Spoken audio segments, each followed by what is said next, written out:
Olá a todos, sejam muito bem-vindos para este que é mais um momento de reflexão bíblica, um momento de crescimento espiritual. Um momento em que a gente reúne sobre a palavra de Deus, elementos, angaria conhecimento e a gente consegue colocar todo esse conhecimento a nosso alcance e buscar uma maneira de praticá-lo, não é? De fazer com que esse conhecimento se torne algo que a gente consiga traduzir com ações bem práticas, que consiga fazer parte do nosso dia a dia, do nosso cotidiano. E este é um momento muito precioso, é um momento de reflexão. Então, não é um momento apenas para ouvir, para ficar 40, 50 minutos ouvindo sem que haja reflexão. A própria expressão reflexão nos remete àquele ato de pegar o que está sendo dito e fazer com que ele possa ficar sendo analisado, avaliado na nossa mente. Então, que durante todo esse período de reflexão bíblica, que realmente haja esse momento mesmo de parar para pensar, para analisar, para considerar tudo que a gente tem estudado, tudo que a gente tem aprendido. Então é um prazer muito grande poder ter a sua presença, poder ter você participando conosco mais uma vez. E não me canso de dizer, este momento é um momento de Deus falando conosco. Não é um momento em que eu falo a vocês e que ficamos nesse tipo de discurso, né? Um discurso humano. Não é. É um discurso que vem da palavra de Deus. E o cuidado aqui é para que a gente consiga estudar, expor o texto bíblico, justamente para que a gente consiga ter essa palavra de Deus falando ao nosso coração e falando de forma poderosa, maravilhosa e fazendo com que a gente consiga perceber que a gente tem que dar atenção a ela, que a gente precisa aprender com ela. Nós temos estudado desde o domingo sobre a sabedoria divina e é um tema importantíssimo. A gente vai passar esse período esse ciclo de reflexões sobre a sabedoria divina, mas teria muito mais o que falar, não é? No livro de Provérbios e em outras porções bíblicas também sobre a sabedoria divina, mas a gente vai ficar só nesse ciclo, não é? De reflexões durante esse período desta semana. E aqui nós teremos elementos importantíssimos para que a gente possa, a partir deles, considerar outras questões também, não é? Outros desdobramentos. É um prazer tê-los aqui, sejam muito bem-vindos. Vou colocar aqui o texto da nossa reflexão nesta noite e a gente vai orar agora para que a gente possa começar. E eu convido você a fechar seus olhos agora, para que a gente apresente ao Senhor a nossa vida, o nosso coração e peça a Ele para que Ele abençoe a gente, né? Que Ele faça com que o coração da gente esteja voltado para a mensagem, a mente da gente esteja voltada para a mensagem dEle.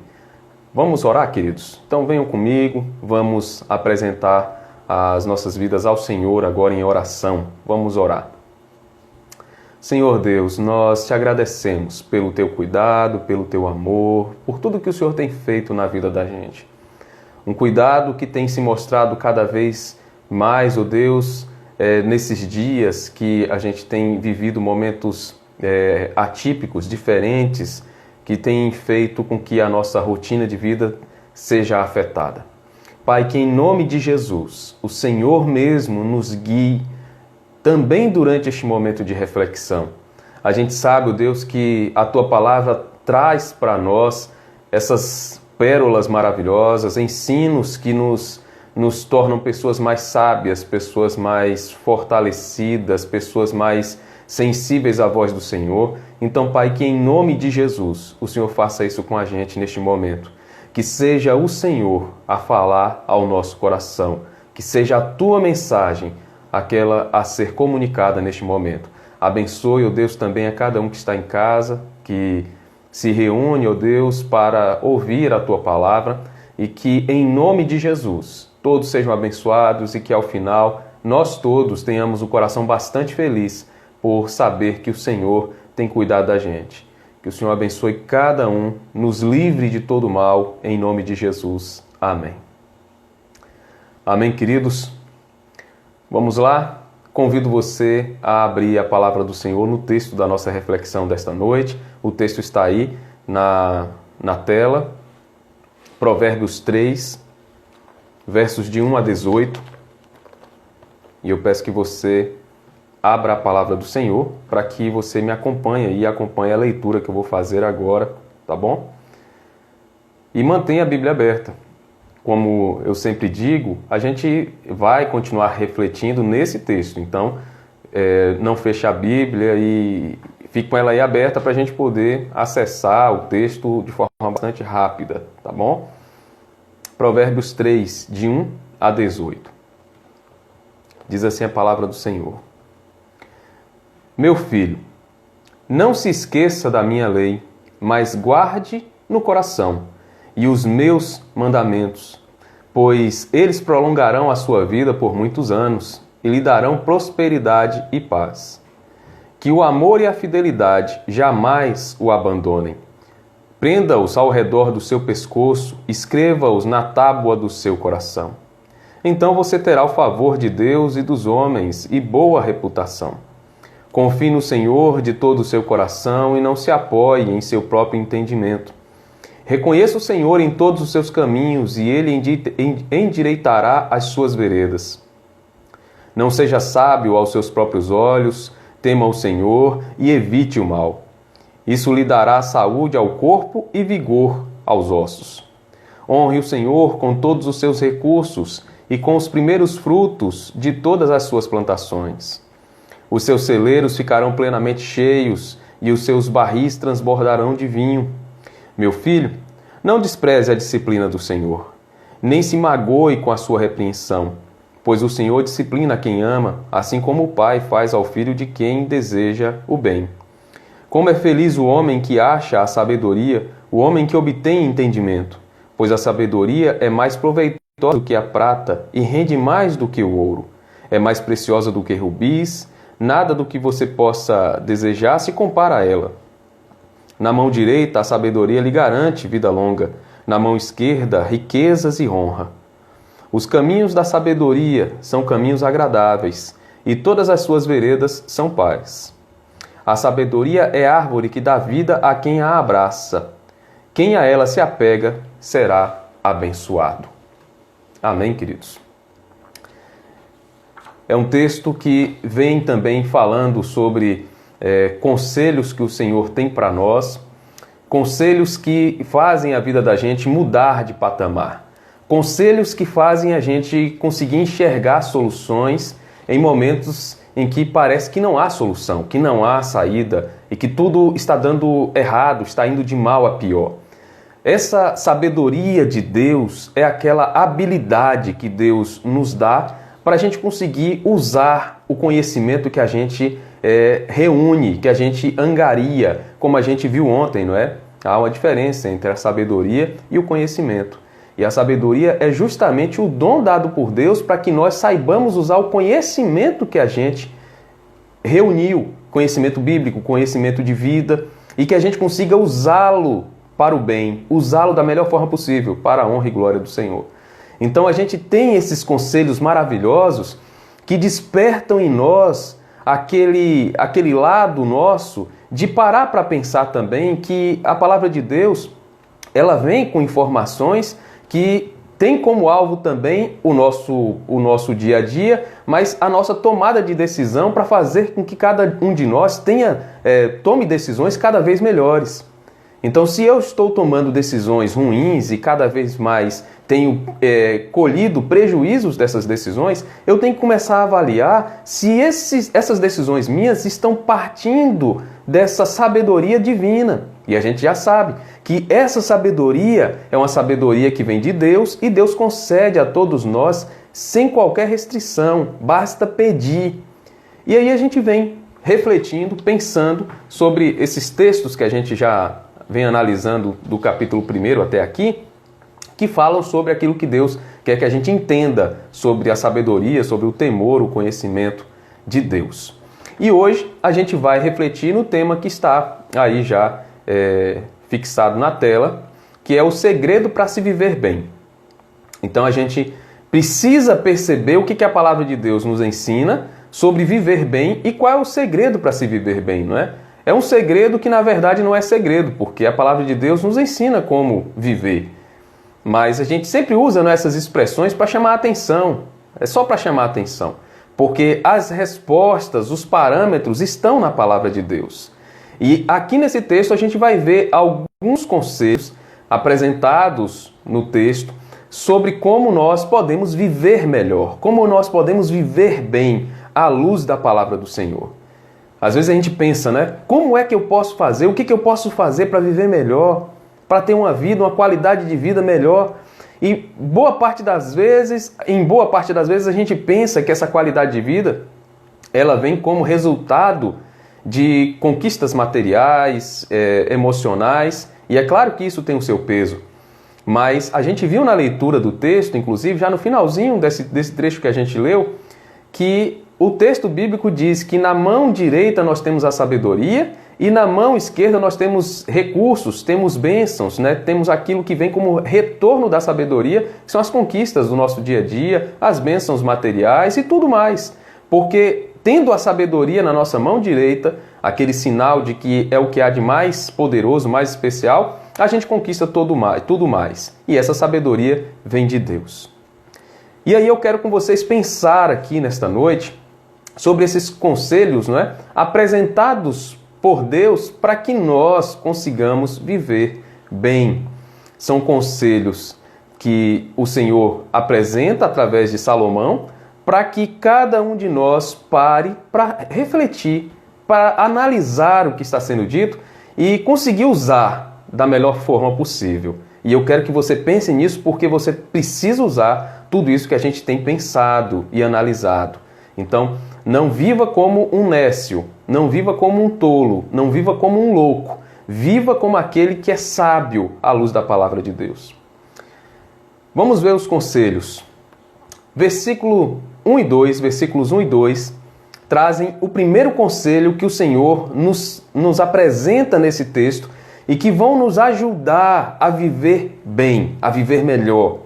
E esse conselho desses 2 versículos é aquele que a gente já viu em outros momentos e ontem mesmo pensamos sobre ele, que é o guardar os mandamentos do Senhor. Mas aqui a gente vê que há um esforço no próprio texto para falar sobre guardar esses mandamentos em lugar seguro, guardá-los em um lugar seguro. Aqui vem aquela ideia da gente guardar como se estivéssemos colocando em um reservatório, guardando de maneira a que a gente possa depois lançar a mão, usar sempre que for necessário, assim como a gente pensou ontem na reflexão de ontem à noite.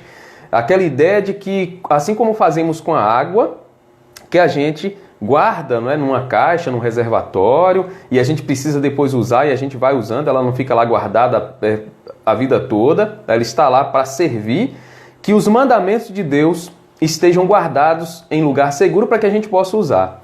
E há um apelo aqui do Senhor para que esse mandamento esteja seguro, para que ele não seja esquecido.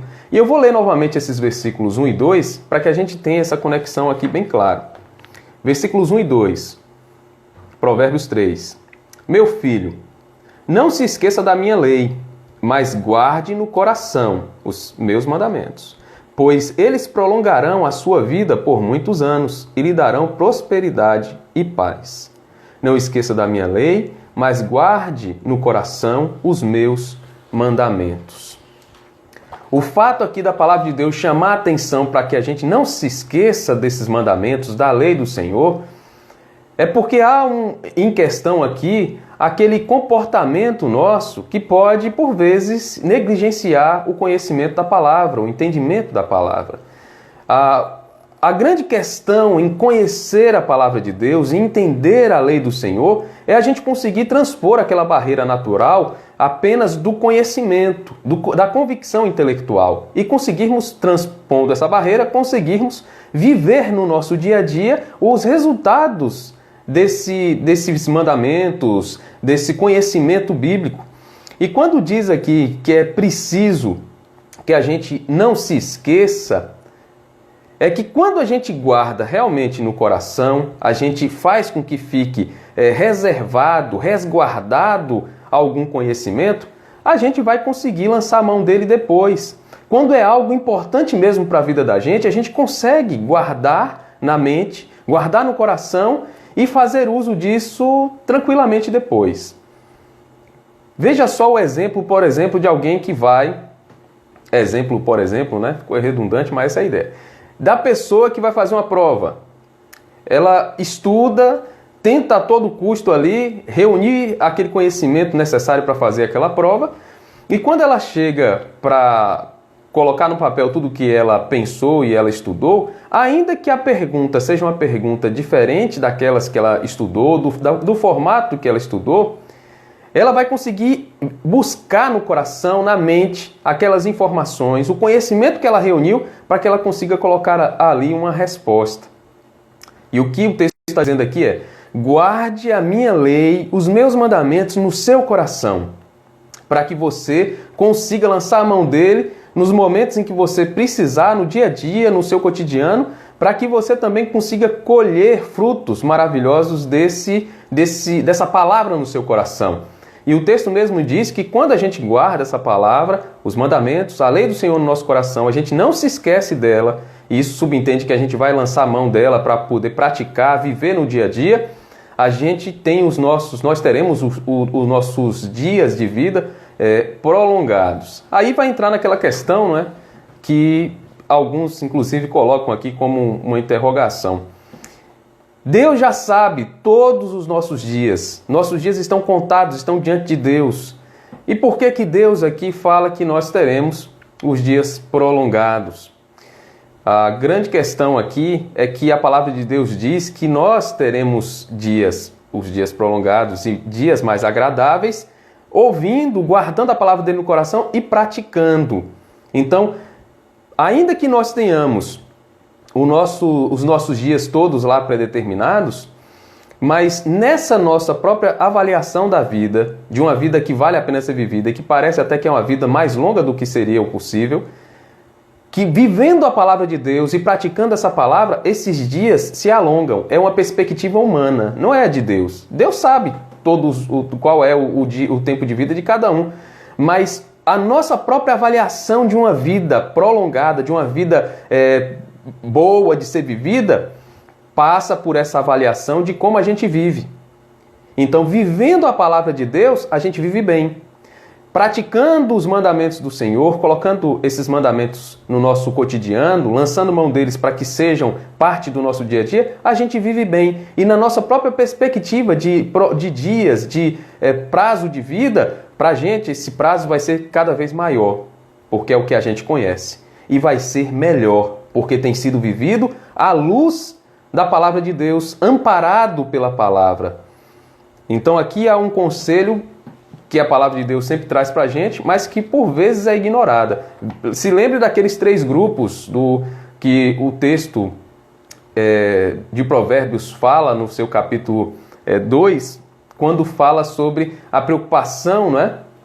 No caso do capítulo 1, quando fala na preocupação de Deus e chamar a atenção daquelas pessoas que praticavam tudo que era contrário à palavra e que achavam que no momento da angústia poderiam clamar a Deus, e Deus diz: olha, vão clamar a mim no momento da angústia, mas eu não vou responder a oração de vocês. O comportamento de vocês é o comportamento de alguém que não me teme, que não ama os meus preceitos e a minha lei. Então aqui a gente tem o primeiro conselho: guardar os mandamentos em lugar seguro, para que a gente consiga lançar a mão deles, usá-los nos momentos em que estivermos enfrentando qualquer que seja o problema, para que essa sabedoria de Deus nos auxilie na tomada de decisão, né, das decisões da gente.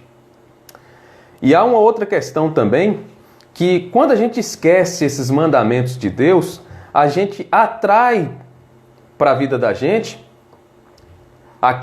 aquele juízo de Deus, aquela ação de Deus que vai cobrar da gente esse padrão que se perdeu. Então, se eu não guardo esses mandamentos, naturalmente, Deus vai trazer sobre a minha vida, sobre a minha cabeça, o juízo dele, não é? Porque eu tenho me afastado, eu tenho deixado de viver a palavra dele. Então aqui é o primeiro conselho: guardar os mandamentos de Deus, a lei do Senhor, em lugar seguro. E a gente já sabe que os mandamentos do Senhor, eles não se restringem aos 10 mandamentos, apesar de ali estar todo o conceito, né, do que é agradar a Deus. A gente resume no amor ao próximo, ao amor a Deus. Mas a palavra inteira, a palavra de Deus, traz os mandamentos do Senhor, aquilo que Deus exige, e em diversos momentos, até no comportamento de alguns personagens bíblicos, a gente vê Deus indicando ali mandamentos que são algumas vezes até transliterações dos 10 mandamentos, ou aplicações deles, para que a gente consiga entender isso em diversos momentos da vida, em diversos cenários. Vamos ver o segundo conselho. Venha comigo. Caminhe aí para os versículos 3 e 4. Eu vou ler aqui novamente os versículos 3 e 4 e peço que você acompanhe aí na sua Bíblia. Versos 3 e 4. Que o amor e a fidelidade jamais o abandonem. Prenda-os ao redor do seu pescoço. Escreva-os na tábua do seu coração. Então você terá o favor de Deus e dos homens e boa reputação. Vamos ver aqui o segundo conselho, nesses 2 versículos. O segundo conselho que o Senhor nos dá nesse texto é que nós precisamos ter sempre por perto o amor e a fidelidade. A gente precisa ter sempre do nosso lado, na nossa vida, o amor e a fidelidade. Algumas traduções bíblicas vão dizer benignidade, não é? Que é a mesma coisa que o amor, aqui para o termo empregado ali no hebraico. E quando fala sobre esses dois, o amor e a fidelidade, né, falam de questões que são fruto do Espírito, fazem parte do fruto do Espírito. E quando a gente pensa nisso, a gente percebe que são elementos que não existem naturalmente na vida do ser humano. Não fazem parte do ser humano na sua constituição natural, mas são fruto do Espírito. São gerados, são produzidos por Deus, quando Deus age em nós e Deus cria em nós através desse processo da transformação, da salvação, regeneração. E aí Deus traz para nós esse amor e essa fidelidade, que é o amor dado por Deus, que está linkado, né, ao fruto do Espírito, e a fidelidade também, que é a fidelidade à palavra de Deus, a fidelidade ao Senhor. E quando a gente olha para esses 2 elementos que precisam existir na vida da gente, que é o conselho aqui nesses versículos, a gente vê que quando a gente tem o amor de Deus em nosso coração, a gente consegue viver melhor. O nosso amor, esse amor que está no texto, não é aquele amor interesseiro, não é aquele amor que só existe se houver um tipo de comportamento do outro lado, da outra pessoa, para que eu pratique algo também em resposta, como um agrado, né, que eu estou dando porque essa pessoa também me tratou bem. Esse amor aqui do texto, essa benignidade, é aquele comportamento nosso com pessoas que estão agindo de forma errada e às vezes até nos tratando de forma ruim, nos ofendendo, mas tratar essas pessoas com respeito, tratá-las com amor, não pagar na mesma moeda. A ideia aqui é que tenhamos sempre o amor e a fidelidade por perto, porque o nosso comportamento vai ser um comportamento sempre conduzido por esses 2 elementos que são fruto do Espírito. Então, pense aí nesse amor quando você olha para essa sociedade e você percebe que normalmente as pessoas tratam as outras bem quando estão interessadas em receber algo em troca. O amor que a gente conhece na sociedade, o amor humano, é aquele amor do toma lá da cá. Você me deu algo e eu te dou de volta. Muitos relacionamentos, muitos casamentos, muitos namoros, noivados, acabam se pautando nesse tipo de comportamento que não é o comportamento bíblico. Não é o lastro que a palavra de Deus nos ensina. Então, quando eu me relaciono com alguém, eu me relaciono sempre pensando em receber algo em troca, então eu só vou amá-la se ela me amar, eu só vou dar respostas boas para ela se ela me tratar bem também, eu estou esquecendo de qual é o parâmetro de Deus para o amor. E aqui a gente vê esse chamado do texto para termos o amor sempre por perto, para que a gente exerça esse amor, viva esse amor nos nossos relacionamentos, no nosso dia, com as pessoas que estão ao nosso redor. A gente vê também que o texto fala aqui sobre a fidelidade. E aí é que está aquela grande questão, né? A gente vê a fidelidade a Deus no texto bíblico, mas às vezes no dia a dia a gente não consegue enxergar como a gente pode praticar essa fidelidade. E uma questão muito interessante que deve ser levada em conta é que essa fidelidade a Deus e a palavra dele podem ser demonstradas naquele momento em que eu sou injustiçado e mesmo sendo injustiçado, eu permaneço fiel à palavra de Deus no meu comportamento. Quantas pessoas não imaginam que elas precisam se comportar de forma injusta para gerar um prejuízo a alguém, porque elas pensam, não, eu não vou deixar que ela leve a melhor. Apesar de serem cristãs, mas pensam, não vou deixar ela levar a melhor não. Isso acontece até no ambiente cristão na igreja mesmo. Quantas vezes a gente já não viu isso?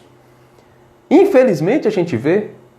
Às vezes você chama um irmão para conversar e você tenta conversar com ele e chamar um outro com quem ele teve alguma rusga, alguma intriga, e você reúne essas duas pessoas para conversar e às vezes a situação fica pior, porque as duas não conseguem permanecer fiéis, não é? Permanecer ali ligadas ao conceito bíblico de amar, de perdoar, de estar a todo instante procurando fazer com que o outro consiga ter também um caminho aberto para o perdão, mas vira uma confusão muito grande. E aí quando a gente pensa em se manter fiel, a gente precisa se manter fiel à palavra de Deus, a Deus, ainda que nós sejamos injustiçados, contrariados. E como isso é difícil, não é, irmãos?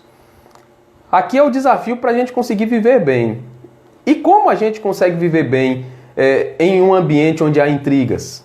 Como a gente consegue viver bem num ambiente onde não há amor de verdade, onde só há interesse?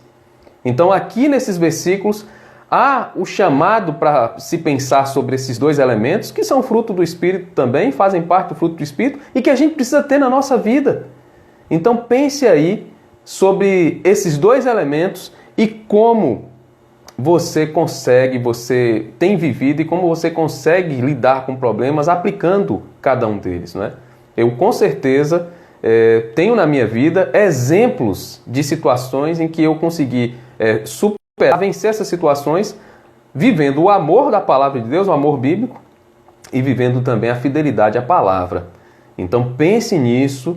São conselhos maravilhosos de Deus para nós e com certeza você vai acabar resolvendo boa parte dos seus problemas com as pessoas, problemas de relacionamento, se você praticar esses conselhos que aqui estão. Venha comigo para o verso 5 agora. Verso 5. Provérbios 3, 5. Confie no Senhor de todo o seu coração e não se apoie em seu próprio entendimento. Confie no Senhor de todo o seu coração.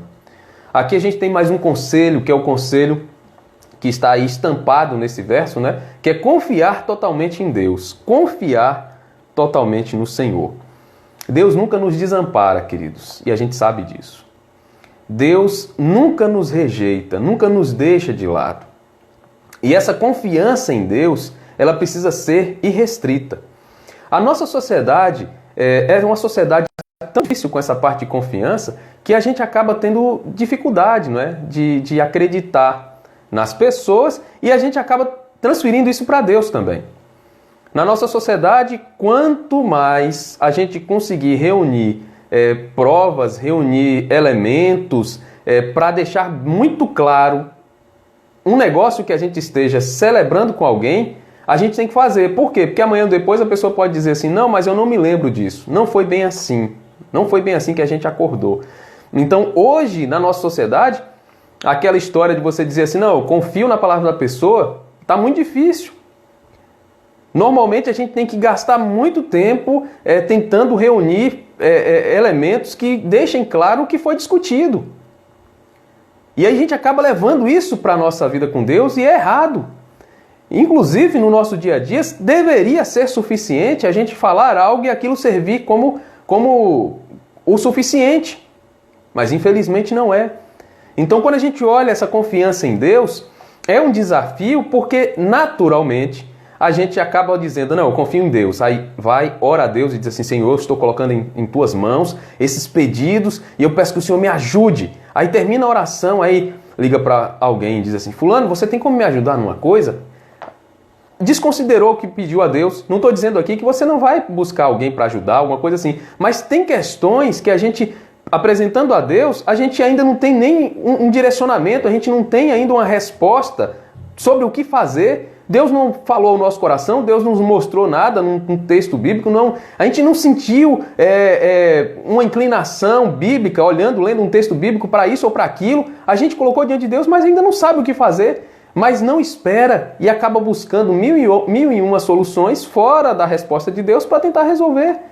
E a palavra de Deus diz, confie no Senhor. Eu acho interessante que há alguns textos bíblicos, inclusive em Provérbios, que trazem a confiança em Deus com elementos da cultura da época que demonstravam de forma bem dramática essa confiança. E há um desses elementos, dessa retratação, dessa confiança, que eu vou falar aqui que eu acho bastante interessante.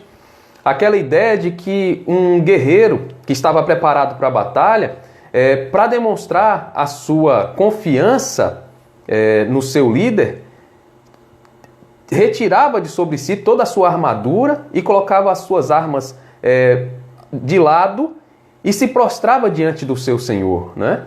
Aquela ideia de que aquele guerreiro que tinha no seu armamento, na sua proteção, na sua couraça, na armadura, ele se desfez dela em sinal de confiança no seu Senhor. E essa imagem é usada algumas vezes em Provérbios e também em outros textos bíblicos. Mostra como nós devemos nos portar diante de Deus. Então eu estou todo armado, paramentado para a batalha. Mas diante de Deus eu me desarmo. Diante de Deus eu deponho as armas, para que diante dele eu consiga me prostrar, inclusive, colocando o rosto em terra, dizendo assim, eu confio completamente no Senhor. E eu sei que se eu, nesse momento, for atacado, o Senhor vai me proteger. Então essa é a ideia da confiança. Então quando a gente olha para a confiança que o texto fala, está falando de algo que às vezes a gente não consegue praticar no dia a dia da gente. E isso pode gerar para nós problemas muito grandes, porque a gente não vai conseguir viver bem, a gente vai viver com medo. E eu quero aqui contar uma historinha que eu achei interessante sobre o rito de passagem Cherokee. Os Cherokees eram índios norte-americanos, né? Ainda existem alguns, mas a cultura praticamente se perdeu. E tem uma história sobre o rito de passagem dos Cherokees que eu achei bastante interessante e eu quero aqui compartilhar com vocês. Olha só.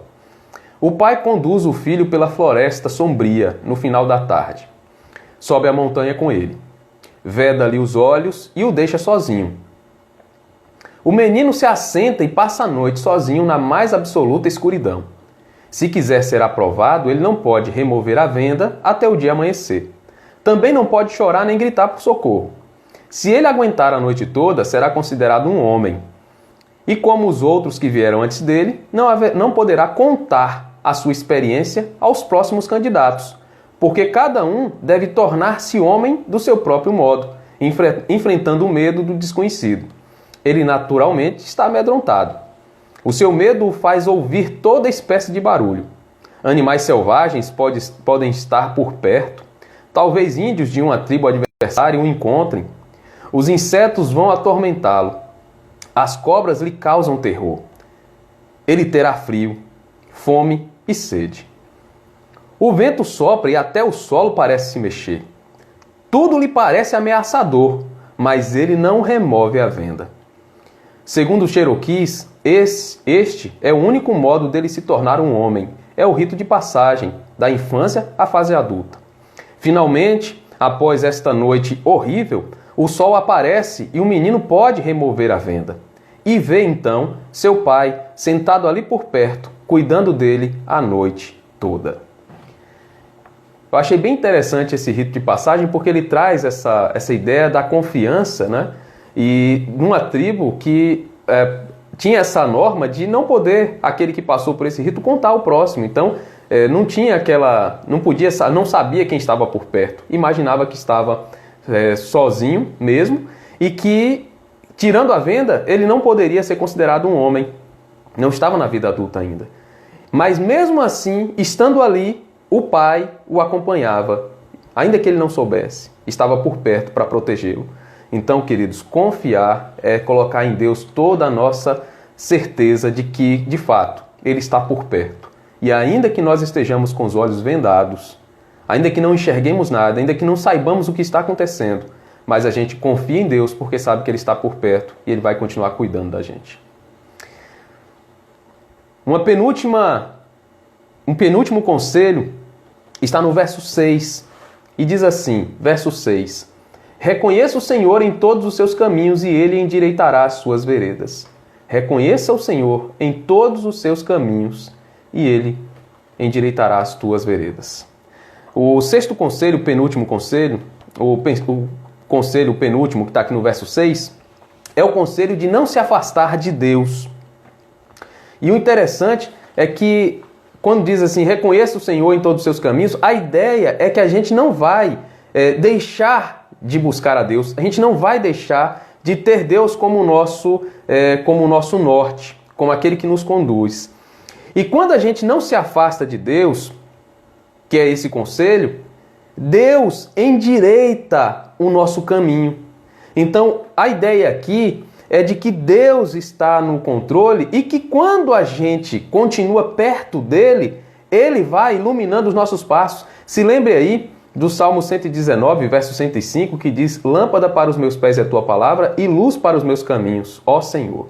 Se lembre também de Jó, quando ele se queixa, não é? Lá por volta do capítulo 19, que ele diz assim: eu me lembro daqueles momentos tão maravilhosos que eu vivi com o Senhor, naquela época em que Ele era a luz para o meu caminho, Ele iluminava o meu redor. Então, essa ideia de que com Deus nós temos a condição de sempre ter o caminho endireitado, porque Deus está conosco. Então, não se afastar de Deus é essa ordem do Senhor, porque é aquela grande questão. Às vezes a gente imagina que, se comportando diferente do que a palavra de Deus mostra, a gente vai continuar tendo o apoio de Deus. E a palavra nos ensina que não. Todas as vezes que eu começo a agir de forma contrária à palavra, eu vou me afastando de Deus. Quando eu começo a falar mentiras ao invés da verdade, ainda que sejam mentiras que parecem ser inofensivas, mas eu estou indo contra a palavra de Deus. E eu começo a me afastar do Senhor. Quando eu deixo de praticar o bem que eu sei que devo fazer, mas eu não faço, eu estou me omitindo e eu vou me afastando da palavra de Deus. Então, na medida em que eu me afasto de Deus, o meu caminho vai começando a se tornar um caminho cada vez pior, mais difícil. E aqui é uma promessa. Se você não se afastar de Deus, Ele vai endireitar os teus caminhos. Então é uma promessa. Há aqui um mandamento e uma promessa. Então o mandamento é: não se afaste de Deus. E a promessa é: Ele vai endireitar os teus caminhos. Então, aqui esse conselho, queridos, é um conselho maravilhoso, mas também um conselho que pode ser quebrado, deixado de lado facilmente, quando a gente começa a agir de uma maneira que a palavra de Deus não aceita, não recepciona. A gente começa a olhar para a vida e imaginar que é mais fácil agir como o mundo age, fazer o que o mundo acha o correto para a gente conseguir viver de acordo com os padrões do mundo. E a gente se afasta de Deus. Falei aqui de duas questões, né? A mentira, a omissão. Isso é terrível. Mas a gente acaba praticando isso às vezes. E se isso se torna comum para a vida da gente, a gente se afasta de Deus. E a gente não consegue atender esse mandamento e acaba tendo o caminho, não recebe a bênção também, que é ter o caminho endireitado. E a nossa vida começa a ter muitos outros desafios, muitos outros problemas que a gente não teria se a gente estivesse praticando esse conselho, atendendo a esse conselho. Se lembre que a nossa reflexão está em torno do segredo para se viver bem. E aqui estão conselhos para se viver bem, não é?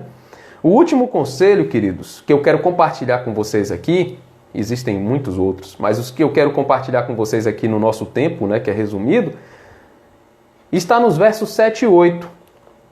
Volte seus olhos novamente para o texto, venha comigo. Vamos para o verso 7 e o verso 8. Não seja sábio aos seus próprios olhos. Tema o Senhor e evite o mal. Isso lhe dará saúde ao corpo e vigor aos ossos. Olha aí, mais um conselho. Esse último conselho fala sobre a prática da humildade. A prática da humildade. É isso que eu quero destacar aqui. Um conselho preciosíssimo. Fala sobre você não ter um conceito mais elevado sobre si mesmo. Fala sobre você temer a Deus e evitar o mal. Mas quando a gente olha o cerne da questão, se você resumir isso à humildade, você consegue alcançar os outros dois também. Porque sendo humilde à luz da palavra de Deus, a gente consegue temer a Deus e a gente consegue também evitar o mal. Porque a gente, temendo a Deus, a gente vai evitar o mal. Então, o último conselho que eu quero compartilhar aqui, que o texto nos traz, é a prática da humildade. E não há nada mais contrário à sabedoria do que a presunção, não é? Não há nada mais contrário a esse padrão que Deus exige de nós, de viver à luz da sabedoria dele, viver de acordo com a palavra, do que a presunção. A gente viu que os nécios, naquele grupo dos nécios, que um ponto que se destaca muito nos nécios, nos ingênuos, é aquela ideia de que sabem muito. São muito jovens, mas imaginam que sabem muito e acabam entrando em muito mais problemas, porque eles não dão crédito, na maioria das vezes, ao conhecimento dos mais velhos. Acabam imaginando que a sabedoria e o vigor que têm já são suficientes para viver uma vida muito boa, para acertar em tudo. Porque sabem mais, estão enxergando além do que aquelas pessoas mais velhas enxergam e eles conseguem ir além. Só que a gente viu que esses nécios e ingênuos, eles acabam errando muito mais por conta disso mesmo. E aqui quando fala sobre a humildade, chama a gente para perceber que é uma prática que o Senhor exige de nós e que a gente precisa perceber que em boa parte da nossa vida cristã, a gente acaba se comportando de forma diferente. Às vezes, quando a gente é elogiado por algo, a gente precisa tomar cuidado, porque o elogio é bom, mostra que você está acertando. Mas quando esse elogio começa a entrar para o coração e a gente começa a imaginar que aquilo tudo que está acontecendo é por nossa causa, aí tudo se acaba. É como aquela ideia, não é? Do jumentinho que foi para Jerusalém e que Jesus estava sobre ele, e quando ele entrou em Jerusalém foi aquela festa, palhas, né? Sendo colocados ali de coqueiro na frente dele, jogando mantos, aquela coisa toda, todo mundo feliz. E aí depois ele pensou, né? Vou voltar àquela cidade porque vai ser do mesmo jeito. E aí ele volta e ele não vê nada daquilo, porque a diferença não era, o que aconteceu ali não foi por causa dele, foi por causa de Jesus. Então às vezes a gente acaba tentando roubar a glória de Deus para a gente. A humildade faz com que a gente perceba que nós devemos a todo instante viver para a glória de Deus e que precisamos ser servos, tanto de Deus quanto do próximo. Então quando a gente olha para essa situação e a gente percebe que ao invés de ficar todo presunçoso, de ficar achando que nós somos melhores do que as outras pessoas, que nós somos mais destacados, que nós somos aí pessoas que têm um conhecimento muito melhor, que faz com que a gente fique na avaliação das outras pessoas como seres humanos de um grupo elevado, um grupo mais abençoado do que os outros, por assim dizer, a gente acaba deixando a presunção tomar conta do nosso coração.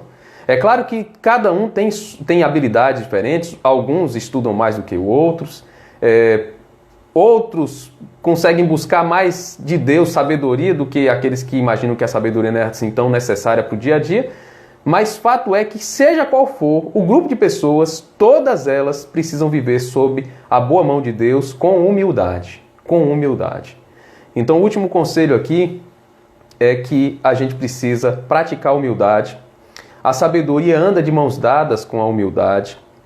E num comentário bíblico em que o reverendo Hernandes faz desse trecho, é um comentário bem devocional, ele diz o seguinte dessa parte. Ele diz que Salomão, nesse exato momento, dá 3 conselhos. E os 3 conselhos são que a gente precisa ter humildade, é uma necessidade urgente. A gente precisa ter essa bússola do temor a Deus como o norte da nossa vida. A gente precisa ser guiado pelo temor a Deus. E o terceiro conselho aqui, que nós precisamos fazer alianças ou acordos apenas com aqueles que caminham à luz da palavra e não com aqueles que praticam o mal. Então, fugir da aparência do mal. Então, vivendo a humildade, temendo a Deus e evitando fazer acordos com pessoas que praticam o mal, a gente vai conseguir viver essa humildade, esse momento de proximidade com Deus e vai ter essa marca na vida da gente, não é? Então, para a gente encerrar, eu quero aqui citar o verso 11 de Lucas 14, 11, que diz assim: pois todo o que se exalta será humilhado, o que se humilha será exaltado. Todo o que se exalta será humilhado, e o que se humilha será exaltado. Lucas 14, 11. E no verso 8, a gente vê o resultado que está ali para aquele que espera, não é, no Senhor, que vive essa humildade no Senhor, que evita o mal, que teme a Deus, que mostra aqui nesse verso que ele vai ter o remédio para a saúde espiritual e a saúde física, não é? Vamos ver o verso 8. Diz assim: isso lhe dará saúde ao corpo e vigor aos ossos. Saúde é algo que a gente quer demais. Vigor também. Quando a gente olha para tudo o que está acontecendo ao nosso redor nesse período mesmo, todo mundo está procurando melhorar a imunidade, melhorar a sua condição física para não sofrer com nenhum problema de saúde nesse período, não é? E aí está aqui um conselho maravilhoso que tem como resultado a bênção de Deus na nossa saúde. Aqui está falando da saúde física, mas também a saúde espiritual com certeza está nesse pacote. E diz, olha, você vai ter a bênção do Senhor sobre os seus ossos, sobre a sua saúde. Queridos, essa é uma promessa de Deus. Mais um aconselhamento que Deus dá para nós, né? Que faz a nós nesse momento de reflexão. Mais um conselho direto que Ele nos entrega, que tem como resposta, como bênção, como resultado a saúde física, a saúde da nossa vida espiritual, vida física. Então, aqui está uma lista de conselhos que o Senhor nos dá para que a gente viva bem, para que a gente viva melhor e que quando praticadas, quando atendidos esses conselhos, a gente colhe resultados maravilhosos. Então, que você avalie cada um deles, que você considere, reflita neles e não apenas pense, mas pratique cada um deles no seu dia a dia e com certeza essas bênçãos de Deus se tornarão realidade em sua vida e você vai viver bem e melhor. Cada vez mais você vai viver mais e melhor em nome de Jesus. Amém, queridos? Louvado seja Deus. Chegamos ao final de mais um momento de reflexão bíblica. Espero que Deus tenha falado ao seu coração, que Deus tenha feito você refletir sobre tudo que a gente pensou nesta noite e que Deus abençoe você, abençoe sua casa e que essas bênçãos preciosas do Senhor recaiam sobre a sua vida.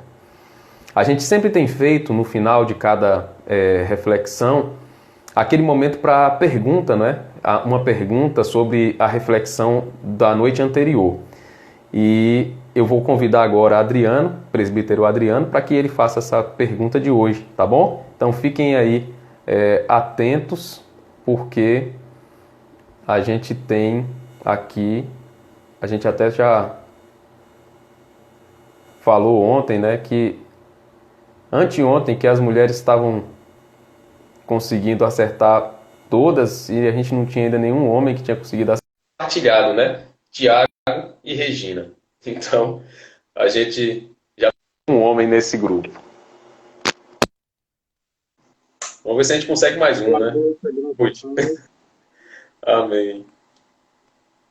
Graça e paz, meu querido, com vontade. Amém. Eu não sei se foi Regina ou se foi Tiago, né? Eu acho que foi Regina aqui, só para poder dar mais um ponto para as mulheres. Mas vamos ver se hoje nós homens conseguimos ganhar o livreto do símbolo de fé da nossa igreja. Eu vou lançar a pergunta, né? Todos já já estão sabendo como funciona. Cadê aqui? Pronto. Pergunta sobre o estudo de ontem, né? Qual a diferença existente entre a sabedoria e o conhecimento de acordo com a exposição bíblica em Provérbios 2, de 1 a 6? Qual a diferença existente entre a sabedoria e o conhecimento de acordo com a exposição bíblica em Provérbios 2, de 1 a 6?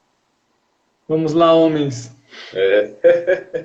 Quem ficou atento à reflexão de hoje, logo no início eu ainda fiz uma... Relembrei isso. Pronto.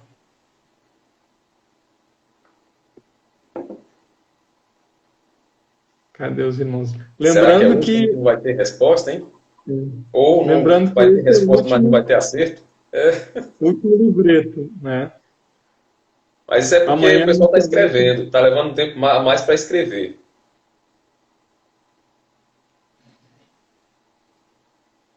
Bora. E isso, ó. Márcio acertou aí, ó. É Márcio, é? Figueiredo NG. Figueiredo é Márcio. Pronto, Márcio. Ganhou o seu. Graças a Deus, ó. Os homens. Olha aí, mais um homem aí. Porque a sabedoria é aquela habilidade, o dom dado por Deus para a gente usar o conhecimento adquirido, né? Então, é uma benção. Então, vamos lá. Márcio acertou. Olha lá, eu mesmo. Show de bola. Parabéns. Amém. Quando a gente voltar a se reunir na igreja, naquele culto em ação de graças pelo retorno, né? A gente vai fazer a entrega, né? Lembrando Amém. que amanhã tem o Pilares da Fé, né? Que fala sobre nossa fé, a mensagem da reforma. Muito bom. Excelente a gente livro. fez o estudo. Excelente livro. Amém. Eu vi aqui que a irmã Doroteia colocou, né, que graças a Deus a Márcia saiu da UTI, está no quarto. A gente orou pela Márcia ontem, né? Então, louvado seja Deus, já é uma resposta à oração. E também vi aqui que a gente teve aqui também, cadê? Acho que foi isso mesmo. Agradecimento. Que o pessoal, sim, o presbítero José Carlos falou também. Gostou, né? Teve um momento, participou do momento do estudo, achou enriquecedor. Séfora também, isso é bom. A gente percebe que esse tem sido um momento produtivo, né? E isso faz a gente ficar com o coração alegre, porque tem produzido reflexão. Amém. Amém. Tem mais uma mensagem, um agradecimento ali também. Passou, verdade. Gratidão pela vida de Alexandre. Não está mais usando respirador. Glória a Deus. Show de bola, Sheila. Bênção. Deus fazendo que aqueles que a gente colocou em oração, né, estejam sendo agraciados pela boa mão dele, restabelecendo a saúde, abençoando. Graças a Deus. Amém, queridos. A gente já está no fim, né, de mais esse momento. Vou pedir que Adriano ore, encerrando, né, para que a gente possa já concluir. Meu querido, por favor, ore novamente também, né, pela Márcia. Laíris é Márcia, cunhada da irmã Doroteia, tá bom? Márcia, cunhada da irmã Doroteia. Não é lá da igreja, não. Aí, ore, meu querido, ore pela Márcia, né, ainda, também. Sim. O Alexandre, né, que está sem um respirador, mas que Deus restabeleça a saúde dele. E a Márcia, para que também tenha a saúde completamente restabelecida, né? Amém. Oremos. Pai bendito, Pai santo, nós queremos, ó Deus, te agradecer, ó Pai, novamente por mais esse momento de estudo, ó Pai. Deus. Nos dê sabedoria, ó Deus, para que possamos colocar em prática tudo aquilo que temos aprendido, ó Deus. para que cada vez mais, ó Deus, possamos crescer, ó Deus, no conhecimento e no entendimento da Tua palavra, Pai. Dê-nos sabedoria, ó Pai, a cada dia, ó Deus. Nós queremos também te agradecer, ó Deus, pela melhora de Alexandre, ó Pai, Márcia também, ó Deus. Que o Senhor possa, ó Pai, cumprir a obra na vida deles, Pai, restaurando totalmente, ó Pai, a sua saúde, ó Deus, que eles estejam logo recuperados, ó Deus, testemunhando, ó Pai, tudo que o Senhor fizeste, ó Deus, na vida deles, ó Pai. Muito obrigado, ó Deus, porque Tu tens ouvido as nossas orações, ó Pai. Ó Deus, mesmo não merecendo, ó Pai, mesmo sendo o que somos, ó Pai, Tu nos ama, ó Pai, Tu nos separaste, ó Deus, para a Tua obra, Pai. Somos gratos, ó Pai, porque de maneira alguma, Pai, merecemos, ó Deus, ou poderíamos ter feito algo, ó Pai, mas Tu nos ama, Pai. Tu nos separaste, ó Deus, para Ti, ó Pai. Muito obrigado, ó Deus. Ó Deus, nós também queremos Te pedir, ó Pai, pelo nosso país, ó Deus, momentos que temos passado, ó Pai, economia, saúde, ó Pai, parte social, ó Deus, em todos os setores, ó Pai. Que Tu esteja ali, ó Pai, dando sabedoria, ó Pai, a cada governante, ó Deus, prefeitos, governadores, Jesus, Deus. Presidente, ó Pai, que eles, Pai, estejam agindo, ó Deus, debaixo, ó Deus, da Tua vontade, ó Deus, fazendo com que o povo, ó Pai, possa ter uma melhor qualidade de vida, ó Deus. Verdade, Deus. Também te pedimos, ó Pai, que possa usar a cada um de nós, ó Deus, para que a Tua palavra seja pregada, para que vidas sejam alcançadas, ó Deus, para que Teu nome, Pai, a cada dia seja exaltado, Pai. Ó Deus, nós queremos também, ó Pai, Te agradecer, ó Deus, porque a cada dia, Pai, nós temos mais a certeza, ó Pai, que a vitória é certa no nome de Jesus. Verdade. E que nada, Pai, nada foge ao Teu controle, ó Deus. Oh, Deus, muito obrigado, Pai. Dê-nos uma noite tranquila, que nós possamos descansar, ó Deus, para acordarmos amanhã, ó Deus, mais fortes, ó Deus, com condições, ó Pai, de estarmos executando as tarefas, ó Deus, aquelas, ó Pai, debaixo, ó Deus, daquilo que Tu programaste para as nossas vidas, ó Deus, debaixo dos Teus propósitos, ó Pai. Ó Deus, livra-nos, ó Pai, dessa pandemia, ó Deus, que logo possamos estar, ó Deus, nos reunindo, ó Deus, fisicamente como igreja, no nosso templo, ó Pai, para que cada vez mais, ó Deus, nós possamos também ter em mente que o que passou, ó Pai, serviu, ó Deus, para que nós nos fortalecêssemos mais, ó Deus, para que Teu nome fosse exaltado, ó Pai, para sabermos que nós somos totalmente dependentes de Ti, ó Deus. Muito obrigado por tudo, ó Deus. Fique conosco, ó Pai, é isso que nós te pedimos, agradecidos, ó Deus, por tudo. Em nome de Jesus, amém. Amém, Senhor.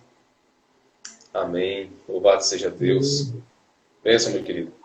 Obrigado pela participação, que Deus abençoe vocês e até amanhã. Amém. Boa noite a todos. Boa noite. Amém, queridos. Fica aqui o convite, não é, para a nossa reflexão de amanhã.